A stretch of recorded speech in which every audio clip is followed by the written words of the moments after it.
विद्यालय परीक्षा समिति द्वारा आयोजित मैट्रिक की परीक्षा राज्य भर में शुरू हो गई है, जिसको लेकर भागलपुर के जिलाधिकारी सुब्रत कुमार सेन ने परीक्षार्थियों से आधा घंटा पहले ही परीक्षा केंद्र पर पहुंचने की अपील की। साथ ही परीक्षा कक्षा में 10 मिनट पहले एंट्री लेने की बात कही। जिलाधिकारी ने कहा कि बेटी बचाओ बेटी पढ़ाओ योजना काफी सार्थक साबित हो रहा है। भागलपुर में इस बार लड़कों से ज्यादा लड़कियां मैट्रिक बोर्ड की परीक्षाएं दे रही हैं।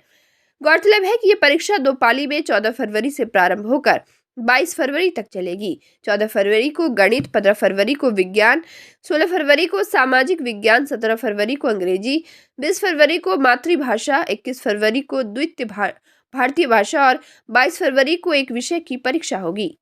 से स्टार्ट हो रही है। अभी इंटर की परीक्षा हुई है, बीपीएससी की परीक्षा हुई है, तो बहुत बढ़िया से शांतिपूर्ण माहौल में परीक्षा संपन्न हुई है। तो आज हम लोगों ने centre superintendent, police officers, magistrate सबके साथ ब्रीफिंग किया है, सबको बता दिया है और बहुत बढ़िया माहौल में जो है परीक्षा होगी और एक बहुत सुखद ट्रेंड भी जो है वो देखने को मिल रहा है। जैसे इस बार मैट्रिक में लड़कियों की संख्या लड़कों से ज़्यादा है भागलपुर ज़िले में। तो जो सरकार प्रयास कर रही है और माननीय मुख्यमंत्री जी का जो प्रयास है, मुख्यमंत्री कन्या उत्थान योजना है, तो इस सब का बहुत अच्छा असर देखने को मिल रहा है कि लड़कों से ज़्यादा संख्या में लड़कियां जो हैं वो सम्मिलित हो रही हैं। तो शांतिपूर्ण तरीके से हम लोग जो है मैट्रिक वही जो समय है समय से पहुँचे, एग्ज़ाम शुरू होने से पहले पहुँचना है और वो सब कुछ लिखा हुआ है, पेपर में भी विज्ञापन आया है। तो जो समय है उसको फॉलो करिए, कोई सामग्री लेके नहीं जाना है, अच्छे से फ्रिस्किंग भी गेट पर होगी और चूँकि मैट्रिक के बच्चे छोटे होते हैं, लड़के लड़कियां, तो उनके पेरेंट्स को भी उनकी मदद करनी चाहिए कि बिल्कुल शांतिपूर्ण तरीके से बढ़िया माहौल में परीक्षा। 14 फरवरी सिर्फ प्रेमी प्रेमिका से ही नहीं बल्कि माता पिता से भी प्यार जताने का दिन होता है। 14 फरवरी को देश भर में अपने संस्कृति को बढ़ावा देने के लिए हिंदू धर्म में मातृ पितृ पूजन दिवस मनाने का प्रचलन है। दरअसल माता पिता के बलिदानों और उनके कार्यों को सम्मान देने के लिए मातृ पितृ पूजन दिवस मनाया जाता है। इसी उपलक्ष्य में आज भागलपुर के लाजपत पार्क में मातृ पितृ पूजन दिवस मनाया गया। कार्यक्रम का विधिवत तरीके से मां भारती के सामने आगमानंद जी महाराज के द्वारा दीप प्रज्वलित कर उद्घाटन किया गया। साथ ही कार्यक्रम में आए अतिथियों का बुके से सम्मानित किया गया। कार्यक्रम में माता पिता सहित बच्चों ने बढ़ चढ़ कर हिस्सा लिया। बच्चों ने विधिवत तरीके से अपने अपने माता पिता की वंदना की। कार्यक्रम के दौरान कोई बच्चे शिव पार्वती के रूप में थे, तो कोई कृष्ण और सुदामा के रूप में, तो कोई सीता और राम के रूप में नजर आए। आयोजन में आए माता पिता ने बताया कि ऐसे कार्यक्रमों से बच्चों में अपनी भारतीय संस्कृतियों के बारे में पता चलेगा। आज का यह दिन जो 14 फरवरी है, यह सेंट वैलेंटाइन का शहादत दिवस था। पाश्चात्य संस्कृति के प्रभाव से यह दिवस विकृत होते होते प्यार मोहब्बत के इजहार का दिवस हो गया। इसलिए आज के दिवस को जो अपनी भारतीय सभ्यता संस्कृति से जुड़े हुए लोग हैं, इसके प्रेमी लोग हैं, सबों ने मिलकर के ये विचार किया कि इस विकृति को दूर करके जो भारतीय सभ्यता संस्कृति की यथार्थ अनुकृति है, अवस्कृति है, प्रवृत्ति है, हम सभी लोग उस ओर बढ़ें। इसी ख्याल से जागृति युवा केंद्र के तत्वावधान में, समिति के तत्वावधान में विगत 7-8 वर्षों से अंग देश में, भागलपुर में भिन्न भिन्न जगहों पर मातृ पितृ पूजन दिवस के रूप में ये चलता आ रहा था। भागलपुर सुल्तानगंज के तिलकपुर पंचायत अंतर्गत तिलकपुर गांव में पुलवामा हमले में शहीद हुए जवानों को श्रद्धांजलि देने के लिए कैंडल मार्च निकाला गया। इस दौरान युवा मोर्चा भाजपा अध्यक्ष उमंग सिंह के नेतृत्व में शहीदों को मोमबत्ती जलाकर उन्हें सच्ची श्रद्धांजलि दी गई। मौके पर उमंग सिंह, सुप्रिया कुमारी, अनुराग शर्मा, अंकित कुमार, दिलकुश सिंह, अमित शर्मा, प्रिंस कुमार मौजूद थे। भागलपुर सुल्तानगंज के मीरहट्टी पंचायत के उच्च माध्यमिक विद्यालय में पुलवामा हमले में शहीद हुए वीर जवानों को श्रद्धांजलि दी गई। इस दौरान उच्च माध्यमिक विद्यालय की क्लास 8 की छात्रा निशा कुमारी ने शहीद हुए जवानों के सम्मान में लोकगीत की प्रस्तुति दी, जिसे विद्यालय के अन्य छात्रों ने दोहराया। इस दौरान शिक्षिका रेशमी कुमारी समेत विद्यालय के सभी शिक्षक एवं छात्र छात्राएं मौजूद थे। शहीदों को जो खो गए, सलाम उन शहीदों को जो खो गए, वतन को जगा कर जो खुद सो गए, वतन को जगा कर जो खुद सो गए। वे थे लाडले अपनी मायों के पाले, मगर हो गए गोलियों के हवाले, मगर हो गए गोलियों के हवाले। वे थे लाडले अपनी मायों के पाले, मगर हो गए गोलियों के हवाले। आज़ादी के बदले जवानी लुटा दी, मगर हो गए गोली। बगीचा के खरीक थाना क्षेत्र अंतर्गत खैरपुर गांव में बकरी के बच्चे के विवाद में जदयू प्रखंड अध्यक्ष सह सरपंच पति पप्पू यादव को गांव के ही 3 युवकों के द्वारा गोली मारकर घायल कर दिया गया, जिसके बाद आनन फानन में परिजनों ने घायल को इलाज के लिए निजी नर्सिंग होम में भर्ती कराया, जहां उसकी हालत नाजुक बताई जा रही है। वही घटना को लेकर घायल के भाई ने बताया कि 3 माह पहले बकरी के बच्चे को लेकर गांव में दोनों पक्षों में विवाद हुआ था। इसी को लेकर देर रात छोटू यादव, मनीष यादव और पंकज यादव के द्वारा 6 गोली फायर किया गया था, जिसमें 2 गोली पप्पू यादव को लगी है। इधर घटना के बाद खरीक पुलिस मामले की जांच में जुट गई है। साथ ही घायलों के भाई के बयान के आधार पर मामला दर्ज कर घटना में शामिल अपराधियों की गिरफ्तारी के लिए छापेमारी कर रही है। घर से निकल रहा था हमारा भाई और आगे छोटू यादव गाड़ी के पास सेठ थे, और उसी समय भाई ने जब देखा तो बोला कि कौन है तो रेडी था, मार दिया गोली। 2 गोली मार दिया है, 6 गोली फायर किया था, 2 गोली लगा है और 4 गोली निकल गया। घर पे खैरपुर पहली 6 महीनों पहले, उसको 3 महीनों पहले झगड़ा हुआ था वो बकरी नेमनों के बारे में। खैरपुर के पास जो है कब घटना घटा, कल या आज? ये रात में घटा है 9:20-25 पे। जिनको गोली लगा उनका क्या नाम है? पप्पू यादव। क्या करते हैं? सरपंच है। सरपंच है। हाँ, तो उनकी पत्नी सरपंच है? उसकी पत्नी सरपंच है। सरपंच। हाँ, आपका नाम क्या है? सुरेंद्र यादव। आप उनके कौन हैं? भाई हैं। जगदीशपुर प्रखंड के भवानीपुर देसरी पंचायत अंतर्गत देसरीनाथ महादेव मंदिर प्रांगण में 9 दिवसीय श्री राम कथा का आरंभ हो गया। मंगलवार से शुरू हो रहे राम कथा के प्रथम दिन जहां संध्या को प्रवचन का कार्यक्रम हुआ, वही सुबह से कलश यात्रा का आयोजन किया गया, जिसमें हजारों की संख्या में युवतियां एवं महिलाओं ने हिस्सा लिया। कथावाचक के रूप में वृंदावन से आए महाराज श्री हितेंद्र कृष्ण ने कहा कि यह 22 फरवरी तक कथा का कार्यक्रम चलेगा, जिसमें 18 फरवरी को शिव विवाह का कार्यक्रम आयोजित होगा। आयोजन मंडली के रूप में देसरी एवं नूरुद्दीनपुर के सैकड़ों ग्रामीण इस कथावाचक कार्यक्रम में सम्मिलित होकर आयोजन को सफल बनाने में लगे हुए हैं। कथावाचक ने बताया कि मर्यादा पुरुषोत्तम राम के तमाम जीवन वृतांत से आम लोगों को अवगत कराने का उनका प्रयास कथा के माध्यम से रहेगा।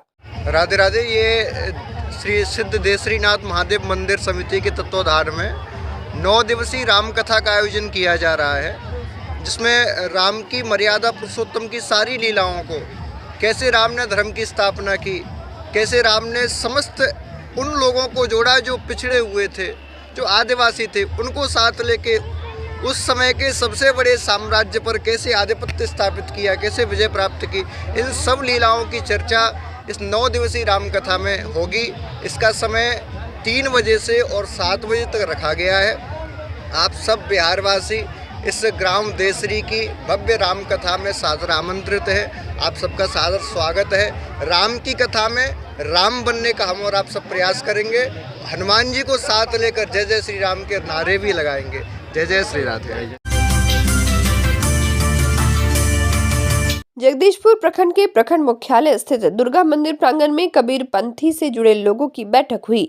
महंत विज्ञान स्वरूप साहिब की अध्यक्षता में हुई बैठक में जिला सम्मेलन कराने का निर्णय लिया गया और कहा गया कि भागलपुर, मुंगेर और बांका के कबीर पंथी जन 22 से 24 मार्च तक लोकनाथ उच्च विद्यालय जगदीशपुर के प्रांगण में जुटेंगे। इस 3 दिवसीय कार्यक्रम में बिहार के कटिहार, खगड़िया, मुंगेर, बांका, भागलपुर के लोगों के साथ साथ अयोध्या से भी महंत का आगमन हो रहा है।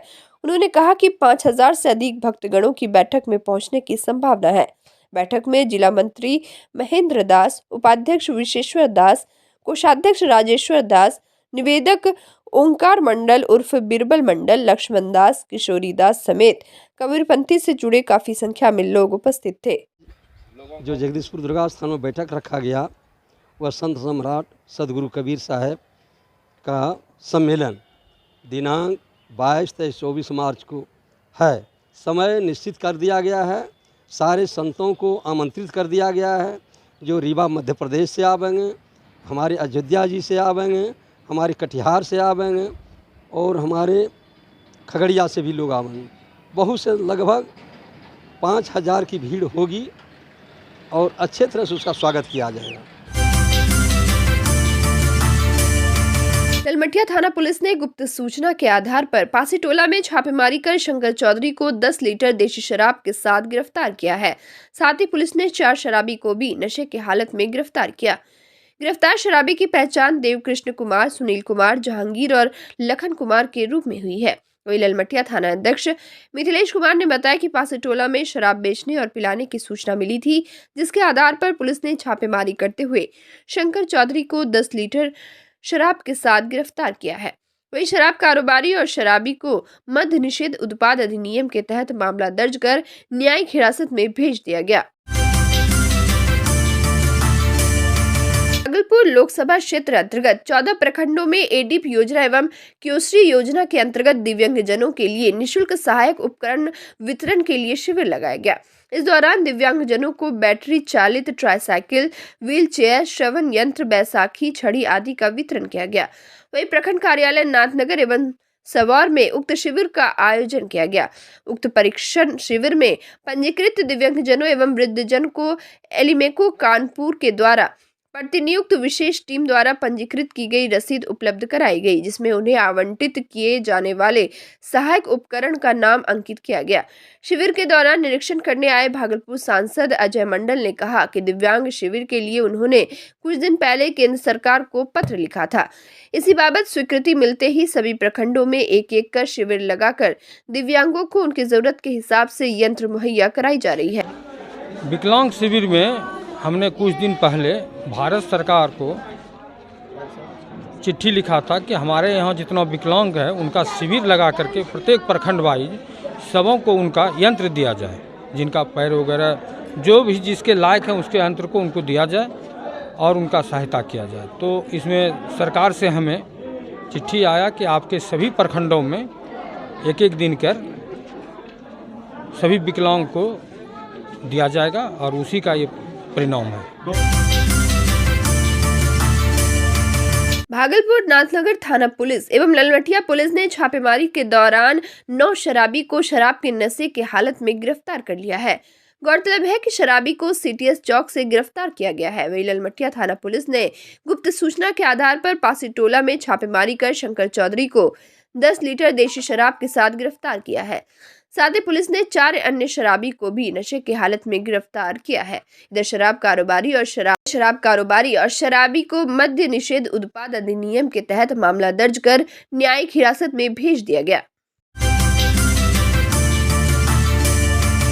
कलासागर सांस्कृतिक संगठन एवं छठ पूजा समिति पुलघाट बरारी संयुक्त तत्वाधान में बाल भवन किलकारी बरारी के सहयोग से पूर्व मेयर प्रत्याशी समाजसेवी खुशबू कुमारी पुलवामा हमले में शहीद 44 शहीदों को श्रद्धांजलि अर्पित किया गया। साथ ही कैंडल मार्च किया गया। इस कार्यक्रम में विशेष सहयोग मंजूषा कला प्रशिक्षण केंद्र भागलपुर का। कार्यक्रम में मुख्य रूप से मंजूषा गुरु श्री मनोज पंडित के CPL निदेशक अमित सिंह, पूर्व सैनिक सुबोध कुमार पांडे किलकारी है, विश्व विजय झा, अनुज्ञा कुमारी, नवीन सिंह कुशवाहा, माला घोष, काशीकांत सिंह, नवीन नवीन सिंह, अर्चना कुमारी, आशा देवी, प्रिया कुमारी, नीतीश सिंह, निर्भय सिंह, कुंदन कुमार, पंकज मिश्रा, शालिग्राम यादव, सचिन ठाकुर, अमन सागर, यशराज, संजय ठाकुर, मनीष ठाकुर, सुमित कुमार, लल्लू कुमार, मुकेश महालदार, अनिल कुमार। कार्यक्रम में सैकड़ों बच्चे अमर शहीद के नारे लगाए, भारत माता की जय का जय घोष हुआ। कार्यक्रम में खुशबू कुमारी, मंजूषा गुरु, मनोज कुमार, पंडित सुबोध कुमार पांडे अमर शहीद को भाव भरी श्रद्धांजलि अर्पित करते हुए अपने संबोधन से भारतीय वीर जवानों की गाथा को प्रस्तुत किए।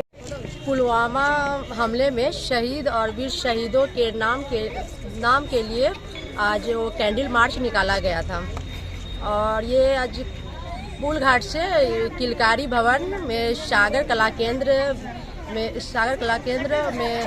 मेरे अध्यक्षता और छठ पूजा समिति के जो अध्यक्ष हैं और गुरु जी जो है उनके अध्यक्षता में ये प्रोग्राम रखा गया था।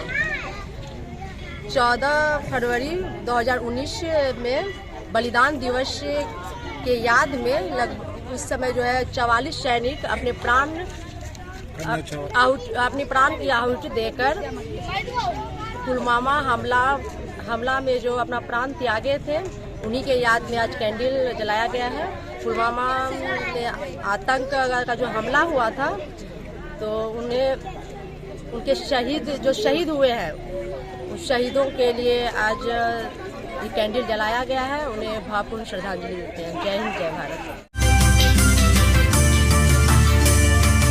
बेहपुर विधानसभा क्षेत्र के नारायणपुर अंतर्गत LNBJ महिला महाविद्यालय भ्रमरपुर में मंगलवार को बीजेपी की मंडल कार्य समिति की बैठक हुई।